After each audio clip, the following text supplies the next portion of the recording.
everybody, welcome back to my channel. So today I'm going to do something a little different. I'm not going to be doing a trailer reaction today.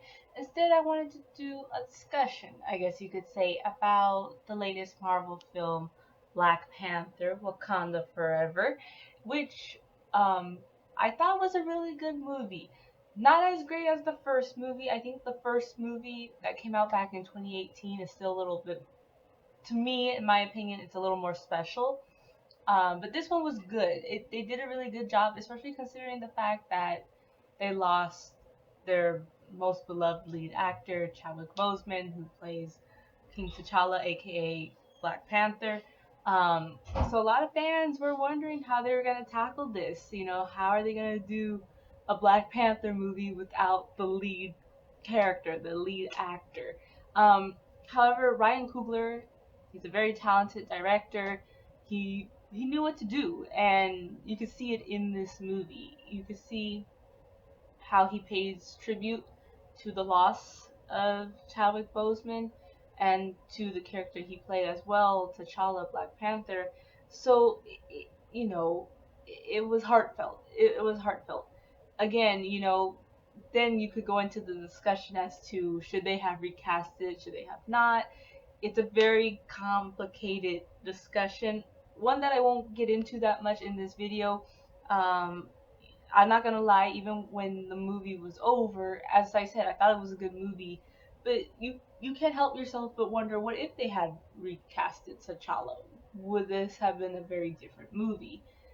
You kind of wish to see the T'Challa character, be involved in the story, especially considering the fact that they introduced Namor.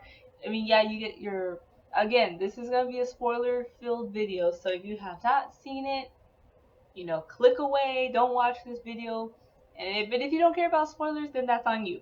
So I'm just gonna spoil everything here, okay? But as we all know, Namor is in this. He's the anti-hero. I'm not gonna say villain. He's more of an anti-hero. And yeah, you do get a Black Panther versus Namor fight scene. However, as we all know, Shuri takes on the mantle of Black Panther. But you can't help but wonder, what would that fight have looked like if it was T'Challa who fought Namor. But aside from that, again, it's a very complicated topic, but considering what they were given to do, Brian Coogler did a very good job executing this film. Again, paying his respects to the late Chadwick Boseman. So the theater I was in, every time Chadwick Boseman appeared on screen, we were all quiet because you know it's heartfelt. You can't help but you feel that loss. You feel that loss of to what happened. So all of us were just quiet. We were all just quiet in the theater, because it's sad as to what happened. Um, but again, this movie was pretty good. Like I said, not as good as the first one. I still think the first one is a little bit more special. But in terms of all of Phase 4, just considering Phase 4, I would say Black Panther Wakanda Forever is my third favorite. My first favorite is still Shang-Chi and the Legend of the Ten Rings. I thought the action and the whole family dynamic in that movie was really, really, really good. And especially that bus scene. I mean, that was an awesome bus scene with all the kung fu and everything going on. And my second favorite would have to be Spider-Man No Way Home. I mean, come on, you get all three Spider-Men in the same movie. They tackle on the multiverse, so you get the other villains that come in. Again, there were some moments here and there where I thought Peter Parker did some, dumb teenage kid stuff. But other than that, good movie. And then my third would be Black Panther Wakanda Forever. A good, solid movie, you know, not great, but it's still good. It's solid, and that's what it needed in order to succeed. It made around $180 million this opening weekend. Um, Not as much as the first one, which I am aware. The first Black Panther movie made around 200 million, if I'm not mistaken, opening weekend. But to be honest, I'm not surprised that the second movie made around 180 million, because you probably do have some fans that wonder if it's worth watching the movie, considering that you don't have your lead actor, and there were some fans who were upset that the character was not recasted. So I'm pretty sure some people were on the fence about this movie. And then, of course, times have changed due to COVID and whatnot. But hey, $180 million is not bad. It's not too shabby. So congrats to the Black Panther team for making this movie. Y'all did good. So yeah, let's see how it does in the second and third weekend. It's eyeing for a 70 million opening weekend for a 70 million second weekend. So let's see how that goes. So far it's doing well uh, worldwide, and it may not get an opening in China and Russia. I mean, world circumstances that are going on right now. But so like I said, times have changed, right? COVID, war going on, so a lot has been happening. So am I surprised? No, but for what it's worth, it's doing pretty well. Um, and it's and not to get into the whole Marvel versus DC, but it's interesting to note how Black Panther Wakanda Forever is also making more money than say Black Adam. Black Adam, which does have its main lead, a famous movie star, Dwayne the Rock Johnson, only made like $67 million opening weekend compared to the $180 million for Black Panther. So, but overall, at least both movies are doing good. Fans are going to see both movies. You know, Black Adam had its run. Now Black Panther is having its run until Avatar: Way of Water comes out next month. So regardless, at least they're having their successes, and that's what at least the movie industry wants. At least be successful, right? So yeah, aside from that, I'm not gonna do a spoiler review or anything. I think that's something that you guys should go to see, especially the end credits scene. Considering we all know that Shuri takes on the mantle of Black Panther, but like I said, there's gonna be spoilers in here. Considering that the mid credit scene, T'Challa's and Nakia's son appears, T'Challa the second, T'Challa Jr. Will he be the next Black Panther? I mean, we are tackling on the multiverse here. Will there be time jumps? Will we see an older T'Challa Jr.? I mean, we got Avengers Kang Dynasty and Avengers Secret Wars coming up, so can't wait to find out. Plus, at the very end of the movie, said Black Panther will return. So does that mean the Shuri Black Panther or T'Challa Jr. Black Panther? I guess we'll have to wait and find out.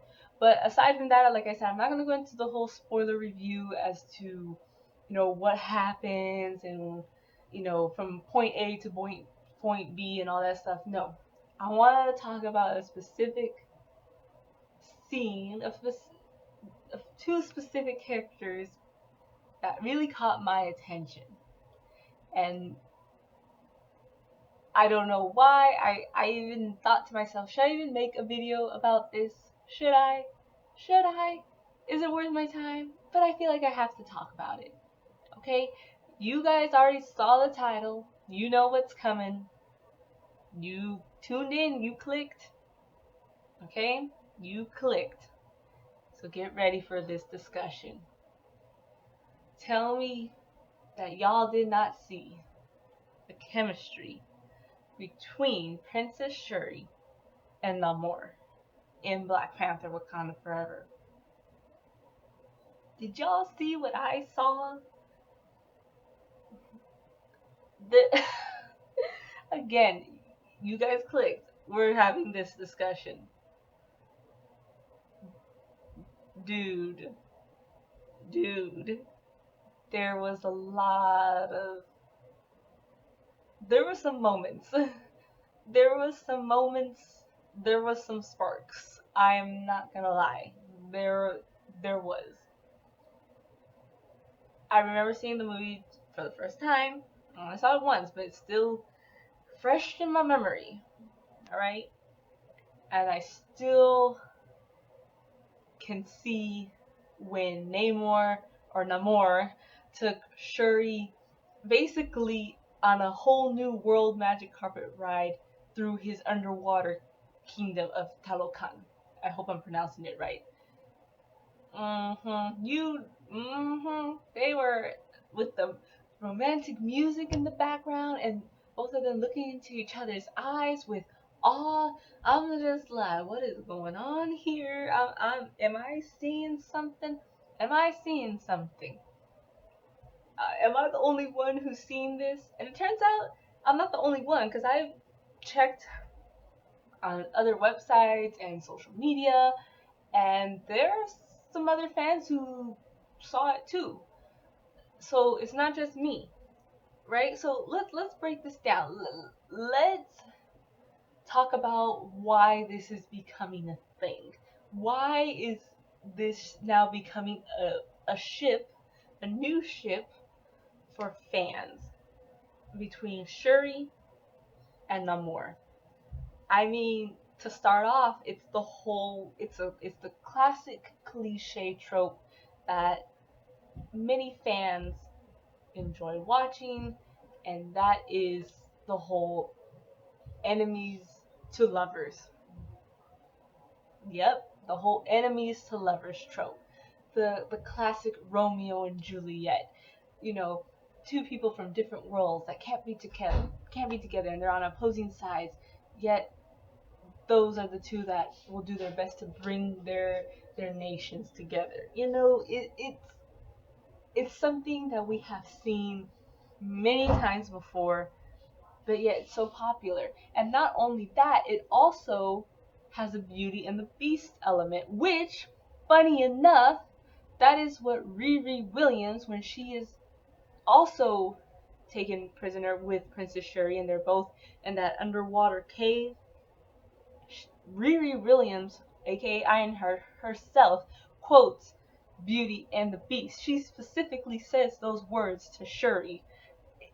It's like, yeah, I can see that. I mean, come on. So, like I said, we're gonna break it down as to why this is becoming a ship. What is it that we're seeing here? We're obviously seeing something. So, what is it? Um, and again, I'm gonna do comparisons to, the classic enemies to lovers trope. Even whether it's Hades and Persephone, Romeo and Juliet, Beauty and the Beast, you name it. Very popular forms of literature that still are, adapted in modern forms of media. So, I mean, we all saw, if you saw a movie where, I'm gonna make comparisons. Just side note, I'm gonna make comparisons specifically to Hades and Persephone, because that is a thing that a lot of people have taken note of. So, I mean, in the myth of Hades and Persephone, so just so you guys know, if I'm looking down, it's because I'm looking at my iPad to read to you the information that's presented, and so that you guys could see the compare and contrast. All right. So I looked, everyone. If you don't know the myth of Hades and Persephone, it's an interesting one. So just to give you guys the concept, so the whole shebang of Hades and Persephone basically reads as this: Hades fell in love with Persephone and decided to kidnap her.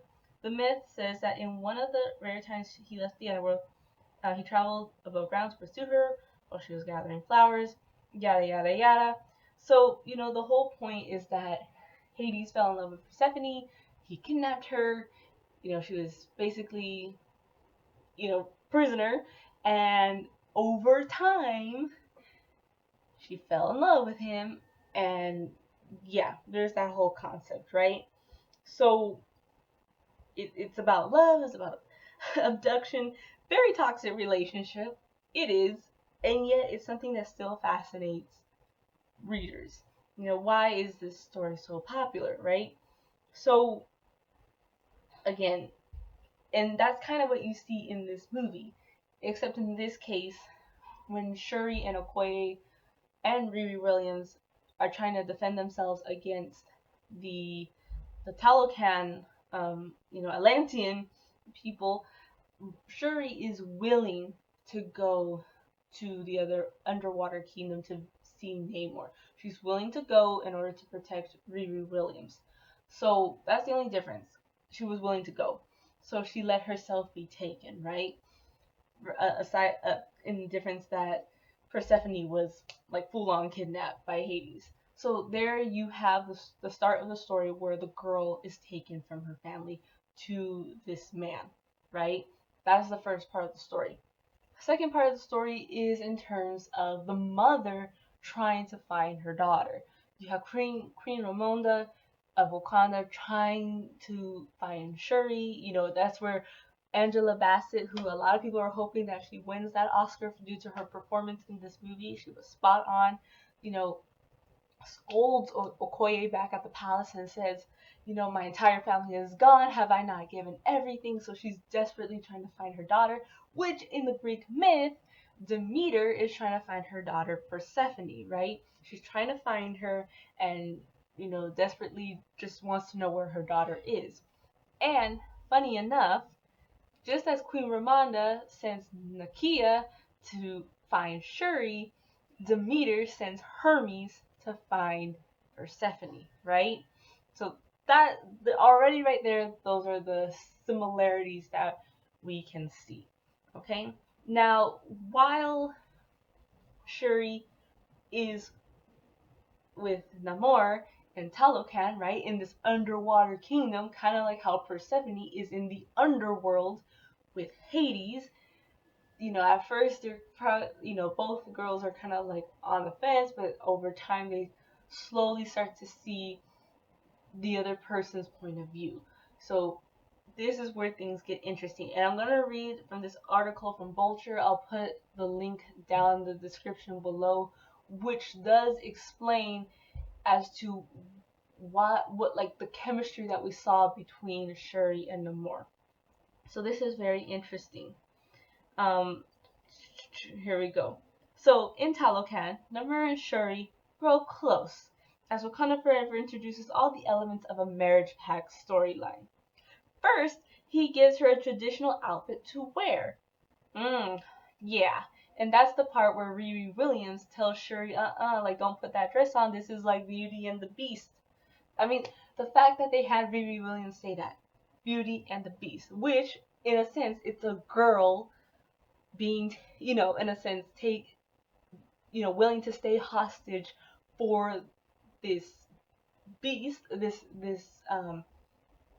for a man, but a beast like male, right? You know what I mean. She's willing to stay captive to the beast, right? In a sense, like Persephone was taken captive by this beast, Hades, right? The beast usually tends to be a man, and of course, the beauty's a woman, right? So the fact that Riri Williams brings up Beauty and the Beast, it's like, okay, Princess Shuri, she's the beauty, the more who has, probably aggressive like tendencies is the beast. So she puts on the dress. Right? So she wears a traditional dress. Then Namor introduces her to his culture, shows his material value, tells her about his family, in particular about his mother.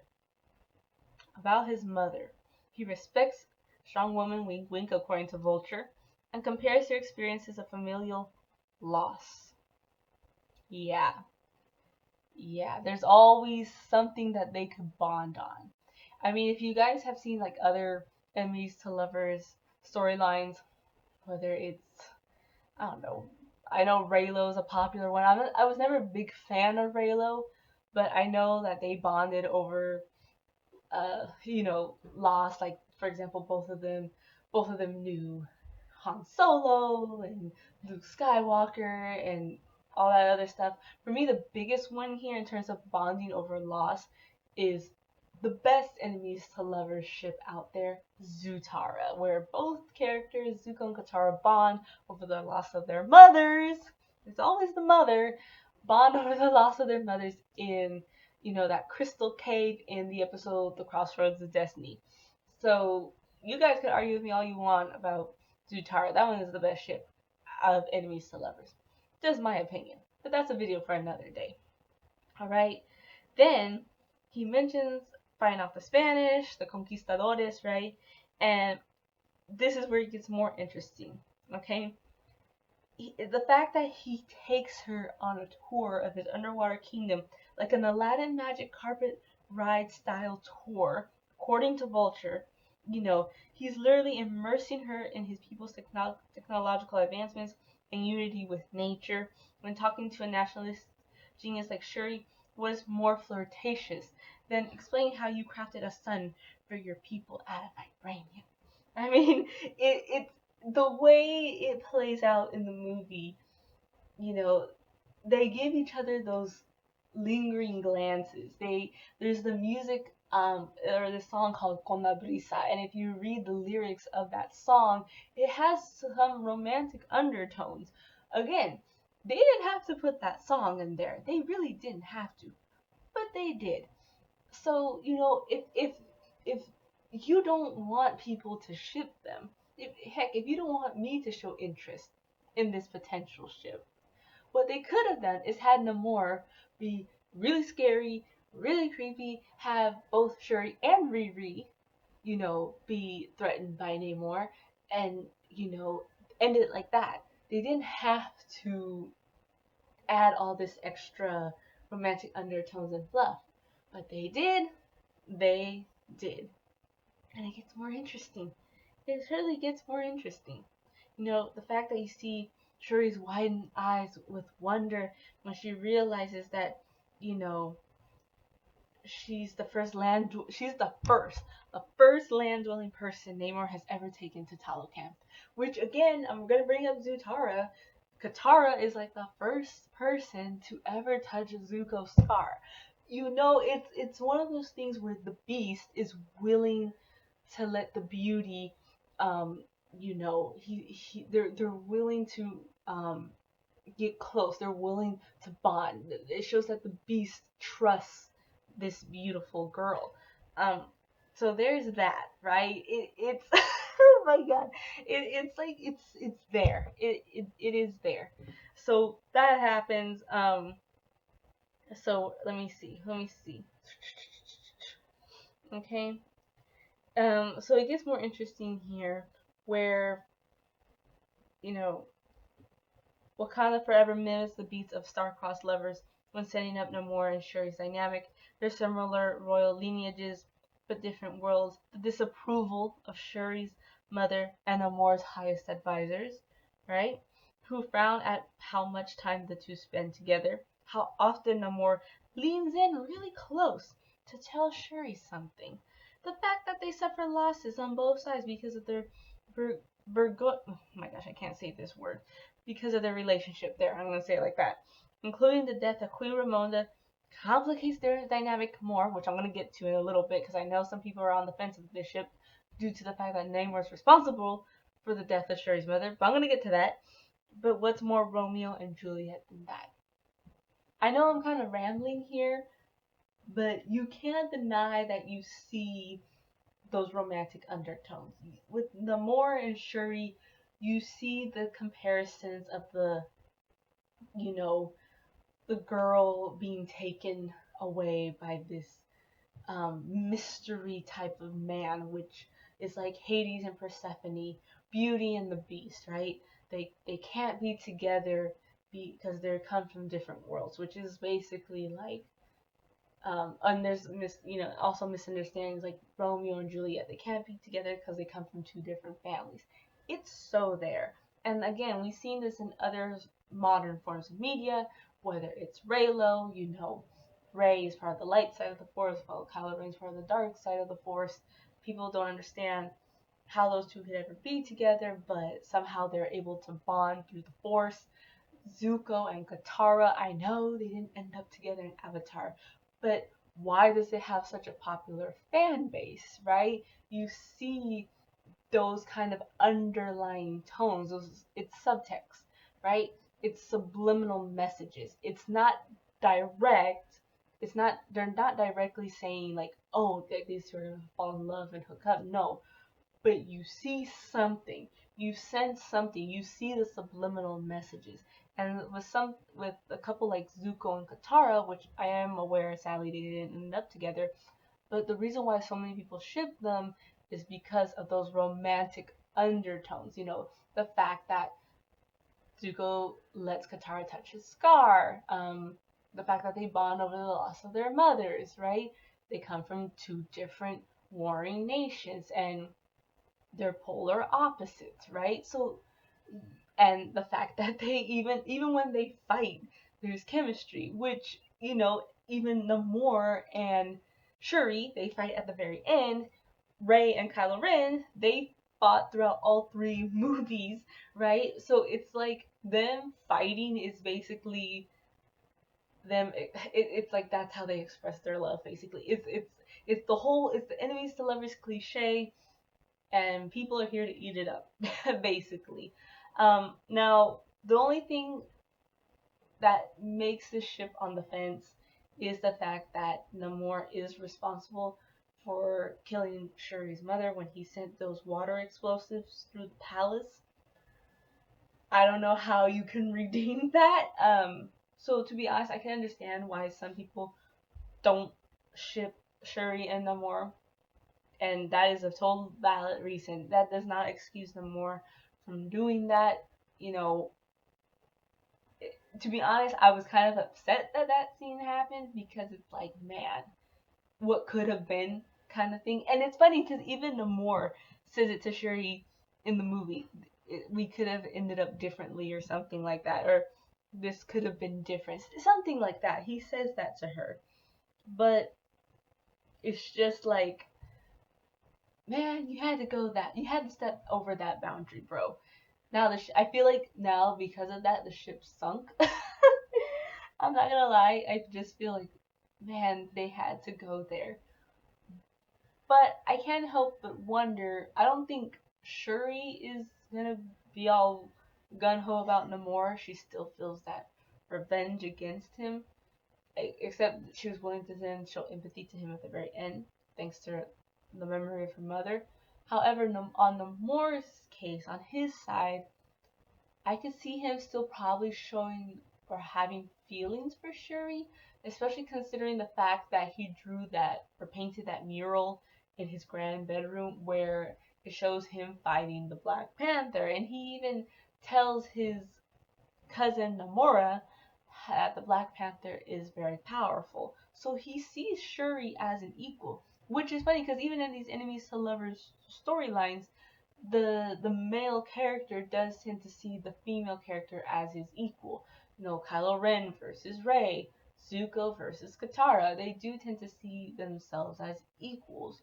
Um, so yeah, I mean, I mean, it's like they show their respects to that person in fighting. Um, so yeah, again, I don't know if, I don't think Shuri's gonna have a thing for Namor in the future. But again, I wouldn't be surprised if Namor might go after Shuri for other reasons, not just political wise. But yeah, again, this is just me rambling, but I just had to make a video. I just couldn't help but notice. Like, come on, it was there, guys. The undertones were there. It was there. Now, so I heard some people saying, like, why ship them if Shuri is too young for Namor, which, okay, understandable. You know, Namor, here, let me just turn this on really fast. Namor has to be around 500 years old because in his flashbacks when he was a kid, you know, or actually when he was born, it was around the 1500s, right when like around the time when the Spanish were coming to the Americas. So he was born around that time, and then Shuri, you know, if you really, I looked it up, and if you really consider the timeline, Shuri has to be in her early 20s, like barely just turned 20, if you take into consideration how old she was in the first Black Panther movie and then the snap. According to sources, she's probably around 20. So she is of age. However, you know, some people complain about the age gap, but then again, you gotta think about Thor and Jane. I mean, Thor is around 1,000 and something years old, and Jane's probably in her 30s. So, I mean, right? But yeah, I mean, it's funny. It's really funny how it makes me wonder. Like, was this intentional or not? I don't know. I don't know if this did Ryan Coogler really plan for this to happen, because again, you can't help but notice the chemistry between the two. And even if you don't see it as something romantic, it's fine, but you can't help but notice that there is some kind of bond there, whether in a good way or a bad way, that there is something there between the two. And that's what I was kind of like before going to this movie worried about, because like I said, It would have been cool to see primarily T'Challa going against Namor and them having that dynamic. But it's interesting to see how Ryan Coogler was able to make it between Shuri and Namor. And, you know, in a way, it was kind of given with romantic undertones. So that was pretty interesting, in my opinion. Again, was that intentional? I don't know. But it was pretty interesting, especially considering the fact, like I said, Riri Williams called it out, some of those Beauty and the Beast undertones. It's there. It is there. Um, so yeah, that's just what I wanted to ramble on about, guys. And then even Ryan Coogler himself said in an interview that Tenoch Huerta, who plays Namor, and Letitia Wright, who plays Shuri, has some interesting chemistry on camera. So he probably took note of that and saw its potential. Will Marvel use that in future movies? Again, I don't know. I know it's not in the comics, but who's to say? I mean, I know that the Marvel movies take inspiration or adapt the storylines from the comics to the movies. They don't do a page by page, shot by shot. They just take inspiration. But I guess we'll have to see what happens. But anyway, guys, that's just me rambling. Let me know down in the comments below what you thought about this ship. It's a new potential ship, Marvel ship out there. Do you think it might have a chance to float, or did it already sink to the bottom after Namor had to do that dumb thing of killing the mom, which I'm still mad at him for doing that. Not okay. But yet, him and Shuri do have chemistry. Why am I in a complicated situation for this? I don't know. But anyway, let me know down in the comments below, guys. Oh, and don't forget the fact that Namor, the reason why they call him Namor is because he's un niño sin amor, right? Un niño sin amor until he met the beautiful Shuri. I don't know. I don't know. But you guys get where I'm coming from. Anyway, guys, enough of me rambling. Let me know down in the comments below what you guys think about the relationship between Namor and Shuri. Like and subscribe. And as always, take care, guys. Bye.